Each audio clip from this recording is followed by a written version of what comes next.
I'm not standing here pretending that I don't love Hakeem. I still love him. I never stopped loving him. And I know he hates me. Sometimes I wish I could tell him I love him, whether he accept it or not. Even if he spit in my face, I still would love him. Yo, what's good, fam? Your boy back with another one, and today we about to break down some real fuck shit that got the whole Jacksonville scene shook. We talking about Ksoo's pops walking free after literally pointing his finger at his own son in court and snitching like a damn rat. This some next level snake shit that got the streets questioning everything they thought they knew about loyalty. But before we get into how Blue the goofy snitch just walked out them doors a free man, let me break down this whole wild story from the beginning. Cause gang, this shit is deeper than you think.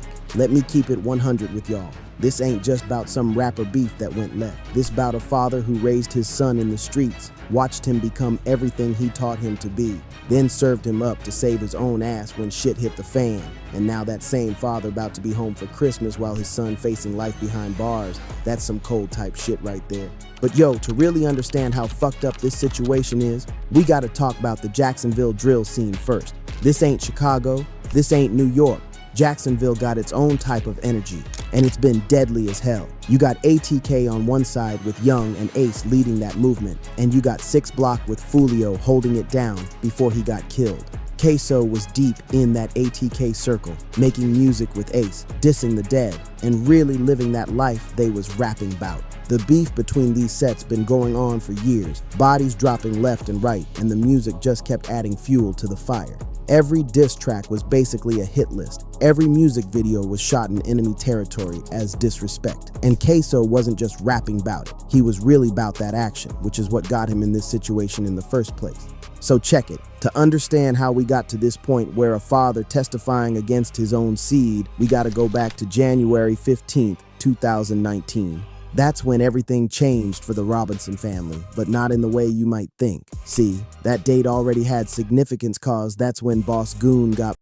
The whole family was in that car when them shooters lit it up. Blue got shot in the back, Abdul Jr. got shot in the head and almost died. His nephew got shot 7 times and ended up paralyzed, and Boss Goon didn't make it. Blue was driving that Chevy Tahoe, holding his stepson's hand while he was dying, trying to get everybody to the hospital. He testified about hearing Boss Goon making that gurgling noise, knowing he was about to lose him. That type of trauma changes a family forever, no cap. Abdul Jr. spent 3 to 4 months in the hospital, had to learn how to walk and talk again. The whole family was fucked up mentally after that. But here's where it gets real crazy though. Exactly 1 year later, January 15th, 2020, Ksoo decided it was time for some get back. Him and his cousin Scotty been plotting on this dude Charles McCormick, who went by Lil Buck. Now Lil Buck had dropped a diss track called Who I Smoke, talking about smoking on Boss Goon and other dead ATK members, and that shit didn't sit right with the family. They found his address through public records, same way we be finding court documents online, and they've been watching his movements for weeks. The getaway driver Dominique Barner testified that he's the one who actually located where Lil Buck stayed. Lil Buck had posted a picture at his apartment complex, and Barner was able to Google the exact location. They pulled up the first time, but Lil Buck wasn't there because his car wasn't in the parking lot. Turns out Lil Buck was on vacation in Vegas, living his life, not knowing these dudes was plotting on him. When Lil Buck got back from Vegas and posted on social media that he was home, that's when they made their move. They found a stolen Nissan Altima, and the whole crew, Ksoo, Scotty, and Barner, drove to Lil Buck's apartment complex and posted up. They waited for hours, just sitting in that car, waiting for this man to come outside.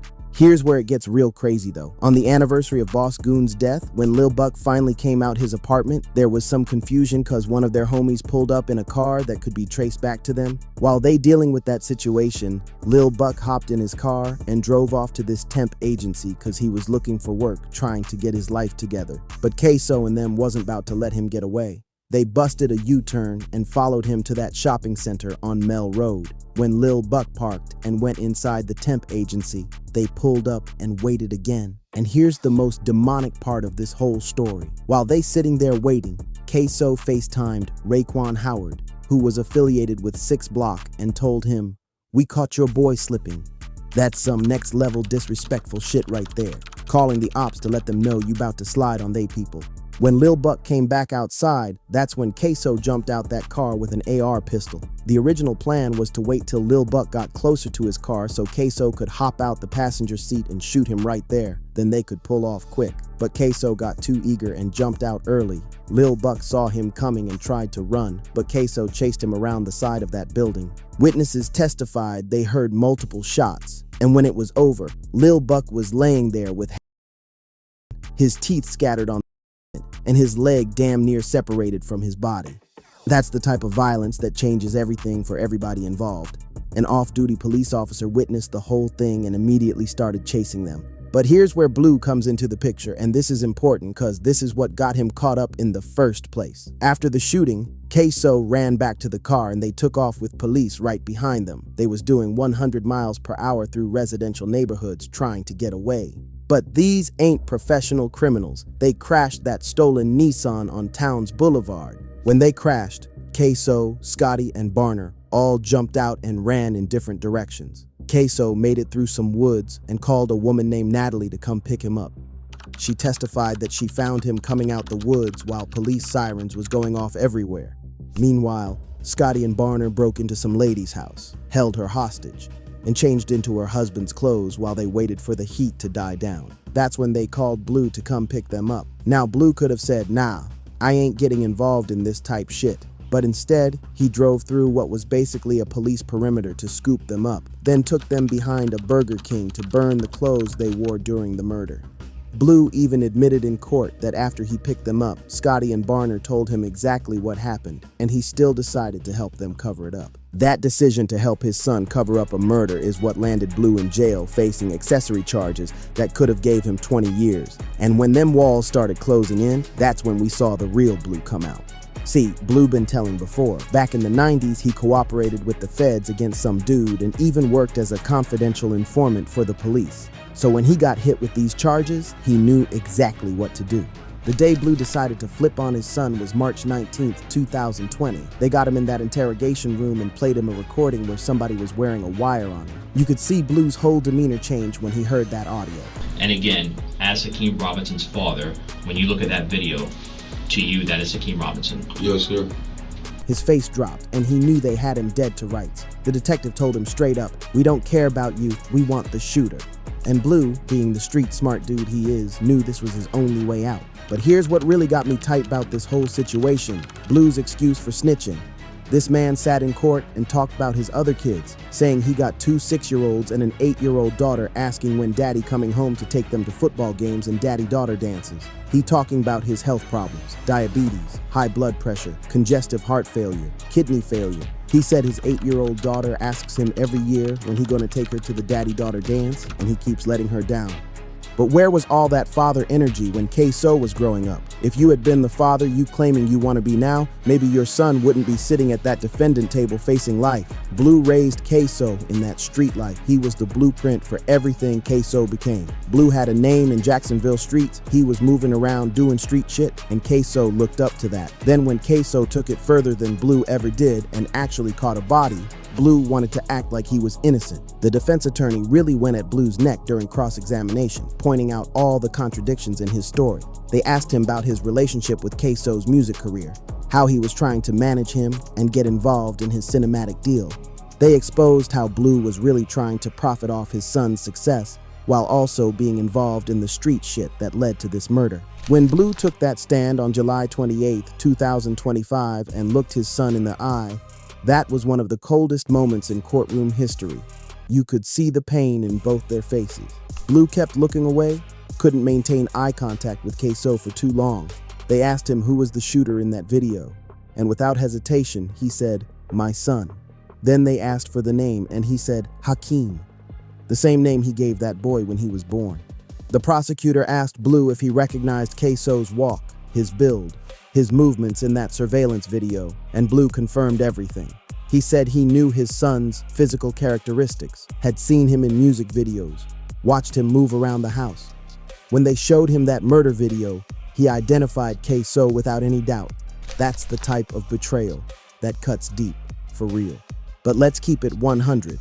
Ksoo didn't stand a chance in this trial anyway. The technology they used was next level. Jacksonville Police Department brought in forensic video experts and 3D laser modeling specialists to study that surveillance footage. They analyzed the shooter's height, weight, and build, then compared it to all three defendants. Scotty and Barner were excluded cause their body types didn't match, but Ksoo couldn't be excluded. They found his fingerprints on that AR pistol that was left in the crashed car. They found his hair on a t-shirt. They had DNA evidence, witness testimony, and surveillance footage. Plus, Ksoo been self-snitching for years, posting on Instagram right after the murder saying, "Kill a nigga, then get my toes done." He even made music videos with the same gun he used in the murder, showing it off in his song, "Bang It Out." The prosecution played that Instagram post in court where Ksoo posted from a nail salon talking about killing somebody then getting his toes done. Blue even testified that he saw that post and called Ksoo to tell him to take it down because it was too obvious. But the damage was already done. Ksoo had basically confessed to the murder on social media. And that's not even touching on the fact that Ksoo got another murder case pending for 16-year-old Lil Bibby back in 2019. And gunfire erupts inside a Northwest Side apartment complex. It leaves this 16-year-old dead. Neighbors say that the shooting sounded like a war zone. 60 to 70 rounds had to be dropped in the course of maybe 15 seconds. That boy been making songs about that murder too, dissing the dead and basically confessing on wax. He had Bibby's face on album covers, made multiple songs referencing the murder, and even reacted with shock when police told him he was being charged, like he didn't make a whole discography about killing that kid. The Bibby case might be even worse because Ksoo really went overboard with the self-snitching on that one. So even if by some miracle he beat the Lil Buck case, he's still got to face trial for Bibby. The street's been saying Ksoo cooked, and the evidence backs that up. When it came time for sentencing, Blue got up and gave this long speech to the judge about why he deserved mercy. He talked about his cooperation in multiple cases, his health issues, his other kids. The judge acknowledged that he wasn't the shooter, and that his cooperation helped solve not just this murder, but other cases too. She said she understood the difficult decision he had to make, testifying against his own family members, but she also made it clear that he still played a role in covering up a murder. She said Blue broke through a police perimeter to pick up the shooters, helped them burn evidence, and provided money for one of them to leave town. The judge sentenced Blue to time served, 1,898 days, which is exactly how long he'd been locked up. That means he walked out that courtroom a free man. But it ain't really freedom, because now he got to do 2 years of community control with a GPS monitor, then 3 years probation. The judge said his address gonna be kept confidential because he got a target on his back for cooperating, plus his whole family done cut him off except for one person. The streets know what he did, and that type of reputation follows you forever. Meanwhile, Ksoo got life without parole. No chance of getting out, no appeals that gonna save him. At 26 years old, he gonna die in prison unless something miraculous happens. And his reaction when they read that verdict was telling. He just put his head down. What else you gonna do when your own father, the one who sealed your fate? The real tragedy in all this is how it shows there really ain't no honor in these streets. When push comes to shove, people gonna save themselves. Blue chose his freedom over his son's life. Barner chose 20 years over life. Everybody looking out for self when them walls close in. But here's what really got me thinking about this whole situation. Blue gonna be home for the holidays while Ksoo's spending his first Christmas knowing he never coming home. That man gonna be at family dinners, taking his other kids to school, living his life while his oldest son rotting in a cell. How you live with that type of guilt. How you look at yourself in the mirror knowing you the reason your own blood never seeing the outside world again. The street's been talking about this case for months and the consensus is clear. Blue violated every code that exists. You don't tell on your own kids, period. I don't care what you facing. I don't care about your health problems or your other responsibilities. You made that boy. You raised him. You influenced him to be what he became. When it's time to face the consequences, you face them together. Young and Ace even spoke on the situation, saying he spent $50,000 on Ksoo's lawyers and that he'd been trying to do everything he can for his people. But professional arguments sound great until your own dad tells the courts, you did it. If the getaway driver snitching wasn't already bad enough, Ksoo's own damn dad saying he did it just sealed the deal. But that's the reality of this street life that these young dudes be glorifying. It ain't no movie, it ain't no video game. When you take somebody's life, there's consequences that ripple through generations. Families get destroyed, communities get traumatized, and everybody involved loses something they can never get back. Ksoo's story is a cautionary tale about what happens when street politics meet real life. All that drill music, all that dissing the dead, all that gang banging, it leads to one place, death or prison. And in Ksoo's case, it led to both his freedom and his family being destroyed.